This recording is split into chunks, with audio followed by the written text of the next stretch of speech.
سرسبز اس گلزار کے یہ پھول ہیں عطار کے، مردہ دلوں کو دے جلا، ہادی ہے طلبگار کے، طلبگار کے۔ الحمدللہ رب العالمین والصلاة والسلام علی خاتم النبیین، اما بعد فاعوذ باللہ من الشیطان الرجیم، بسم اللہ الرحمن الرحیم، الصلاة والسلام علیک یا رسول اللہ وعلی آلک واصحابک یا حبیب اللہ، الصلاة والسلام علیک یا نبی اللہ وعلی آلک واصحابک یا نور اللہ۔ فرمان آخری نبی صلی اللہ علیہ وآلہ وسلم، شب جمعہ اور روز جمعہ مجھ پر کثرت سے درود شریف پڑھو، کیونکہ تمہارا درود پاک مجھ پر پیش کیا جاتا ہے۔ صلو علی الحبیب صلی اللہ علی محمد۔ اگر کوئی شخص نماز جنازہ کے اندر امام جب تیسری تکبیر کہے اس وقت شامل ہو تو اب وہ بقیہ نماز کس طرح پوری کرے گا؟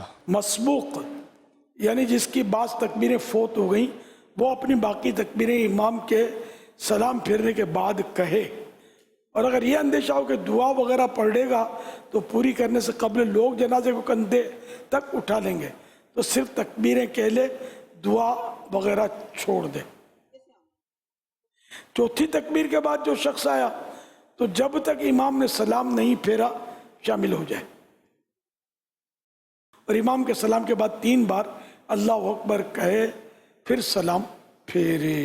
میرا سوال یہ ہے، 3 اس سوال کے پارٹیشنز ہیں کہ پہلا یہ کہ لفظ مرشدی ہے یا مرشد ہے، مرشد یا مرشد، اور جو ہمارے پیر صاحب ہوتے ہیں ان کے لیے لفظ مرشد استعمال کیا جائے گا یا مرشد؟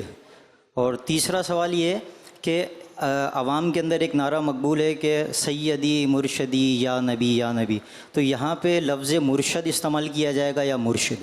مرشد مانے ہدایت دینے والا، مرشد ہدایت دیا گیا، تو مرید جو ہوتا ہے وہ مرشد ہوتا ہے، اور پیر جو ہوتا ہے وہ مرشد ہوتا ہے، تو اس لیے مرشدی آئے گا، مرشدی سے معنی بدل جائیں گے، مگر یہ عوام کی زبان پہ مرشدی چڑھا ہوتا ہے، خاص کر پنجاب میں یہ زیادہ ہے، وہ مرشد وہ زیر زبر اوپر نیچے کر دیتے ہیں، زیادہ تر دیکھا ہے۔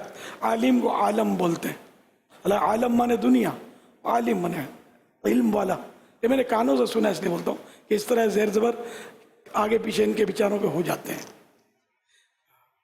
اسی طرح وہ سید لفظ نہیں ہے، اصل لفظ یا کے نیچے زیر ہے، سید، تو سیدی مرشدی یا نبی یا نبی وہ جو لگاتے ہیں نعرہ، اس میں سیدی مرشدی یا شین دونوں کے نیچے زیر آئے گا۔